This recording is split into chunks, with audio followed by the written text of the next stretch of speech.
Hi, welcome to Are We the Only Ones? I'm Kathy, and today I want to talk about the fact that the Trump administration wants to propose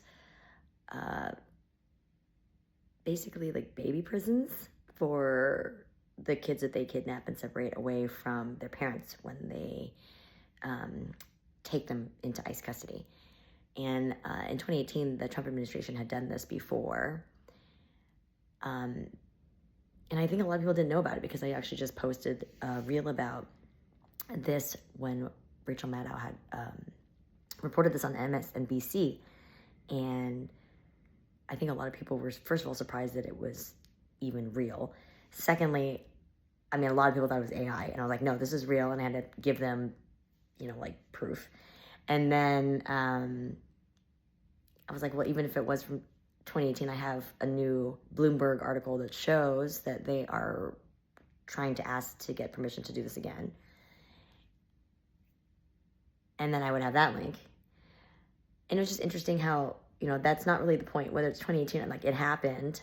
It's not normal to take babies and toddlers away from their parents and put them in a prison type environment where they have nobody to hold them or cuddle them, nobody to comfort them, nobody to feed them. A newborn is supposed to have milk every 3 hours, and I'm sure that's not happening. I know that they've been instructed, the kids have been yelled at by the guards to not touch each other, they're not allowed to hug each other. So there's a lot of things that, I think the thing that this administration has been really effective at is having so much terrible stuff happening at one time that you sort of, as a human being, can only absorb so much negative news, and you can only compartmentalize so much. And then you start to forget. You're just inundated with news, and the way that we have rapid fire, like 140 characters on Twitter. I'm always going to call it that. I don't care what you think. And then when you are watching shorts and things like that, it's a quick, we want information quickly. We process it quickly. It's ADD maybe in a good way where we're processing information quicker. We realize bullshit quicker. We recognize this stuff. And so in that way, we as a society, maybe our brains are processing information faster. And we forgot that they had done this. And so I actually just posted this, I don't know if it was maybe a day or two ago, but all of a sudden it's going viral. So it's getting 87,000, I think, views now in the last time I checked. And then I ended up crossing my Instagram follower count, but it's a different, I crossed 1,000 followers. I had been teetering at 900 for a while. And so what was interesting was that it crossed and then it just keeps going. So I realized that this resonates with people, but they must not have realized that this had happened, because I think if people, and I think also there's a tendency to want to just say, oh, if this is real, then we would have heard about it by now. But this is a great example of something that is real, that a lot of people did not hear about. And it's, for a pro-lifer argument where you say that you care about babies and children, then you could not advocate for taking babies away from their moms or their dads, their caregivers, whoever, and then putting them in a weird baby prison, because that's inhumane. It's actually a crime against humanity in the Geneva Conventions to kidnap children during wartime. And the only reason why it's technically right now in a weird legal gray area is because we're not at war, because he's going to declare war on us, on his own people, which is sort of what he's trying to do. The second he does do something like that, he's already in the war crimes territory. So we can at least say, if this is considered a war crime, it's still a war crime. You're doing it. It's gross. You're rich. You've never experienced poverty. And now you actually also have built your business off the backs of immigrants. And the fact that you go after babies is really sick and weak. And it's I understand, we get it. You don't like kids. You hate children. Unless they're in your bed and they're maybe your daughter, you hate children. We get it, okay? But this is something that is past the point of trying to like, you know, first term, we're trying to figure out, is this real? Is this happening? You're in shock. You're kind of like, this can't be really happening. What he's doing is like not really what it is, right? Like this can't be right. And then now we have the second time, yeah, it is exactly what it is. He is going to make it worse than it is, in fact.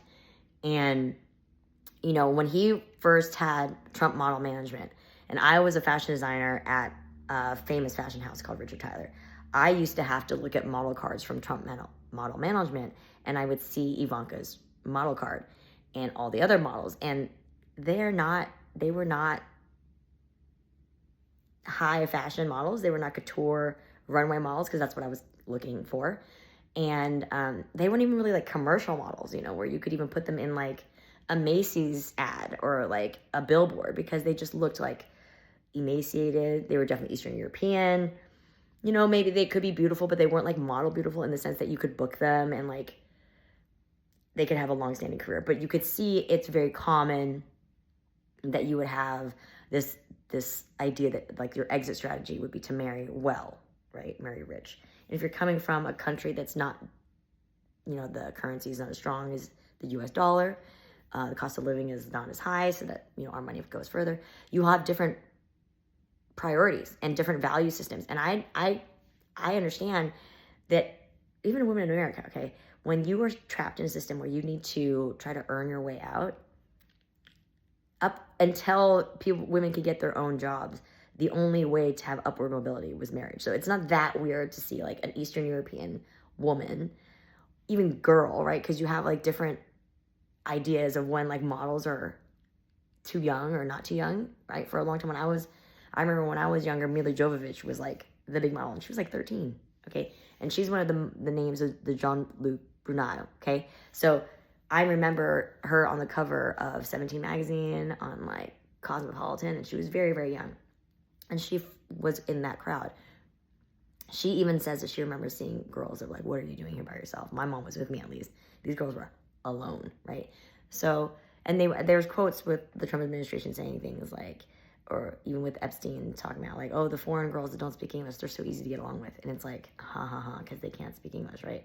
So children, it's the same. When you have children, there's even more, like they literally can't even speak any words yet because they haven't developed speech yet, can't defend themselves. And they're putting them in, I don't know if you guys remember, there was like videos, kids that were like 7 years old with headphones on trying to defend themselves in court or advocate for themselves in immigration court, which is ridiculous. I'm married to an attorney. He's been in the law for over a decade. He held chairman positions at the Bar Association in New York. And I'm telling you right now, like the idea that a 7-year-old would be asked to advocate for themselves in a court of law when they don't speak the language is absolutely absurd. And if you don't realize that, you need to seek help. Like you need to seek counseling. And I'm not even trying to say that to be mean. I'm just saying like realistically, like maybe you're not diagnosed properly. Like if you don't understand why it's bad, the kids being kidnapped that are babies and toddlers from their parents, even if they're 17. I don't care if they're babies or toddlers. I'm just trying, that is to illustrate a point of how ludicrous it's gotten.